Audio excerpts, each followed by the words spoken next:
வந்து கடலக்கொட்டை குருமாவுக்கு கடலக்கொட்டை, சின்ன வெங்காயம், கசகசா, சோம்பு, கருவேப்பிலை, சிக்கன் மசாலா எல்லாம் வணக்கி வச்சுருக்கிறோம். இதே நாம் உப்பு அரைக்கிறோம். தேங்காய் ஒரு மூடி இதெல்லாம் வணக்கி வச்சதுக்கு பிற்பாடு தான் சிக்கன் மசாலா இறக்குற போது தான் சிக்கன் மசாலா போட்டு ஒரு கிளறி எடுத்துடணும். நம்மளுக்கு தேவைக்கேற்ற மாதிரி தக்காளி, கொஞ்சம் தேங்காய் இதெல்லாம் நாம் இப்போ அரைக்கிறோம்.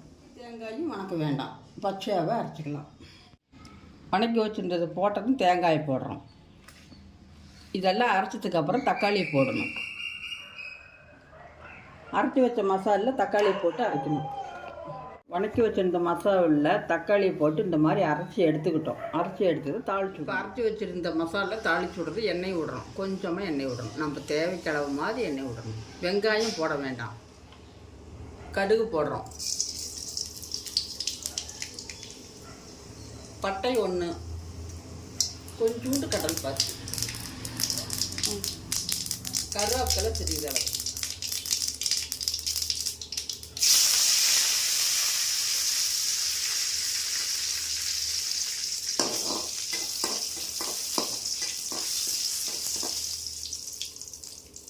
மசாலா போடுறோம்.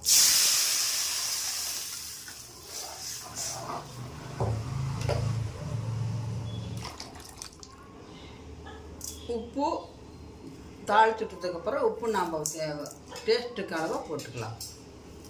அப்புறம் பார்த்துட்டு கூட போடலாம். மஞ்சத்தூள் கொஞ்சமாக போடணும். மஞ்சத்தூள் கொஞ்சம்,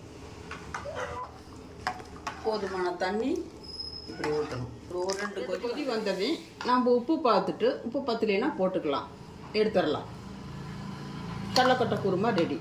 இட்லிக்கு, தோசைக்கு எல்லாத்துக்கும் சாப்பிட்லாம். சாப்பாட்டுக்கு நல்லாயிருக்கும். கடலக்கொட்டை குருமா இட்லிக்கு, தோசைக்கு சாப்பிட்லாம். நீங்களும் வாங்க சாப்பிடுங்க. நீங்களும் செஞ்சு சாப்பிடுங்க. சுவையாக இருக்கும், உடம்புக்கு நல்லது.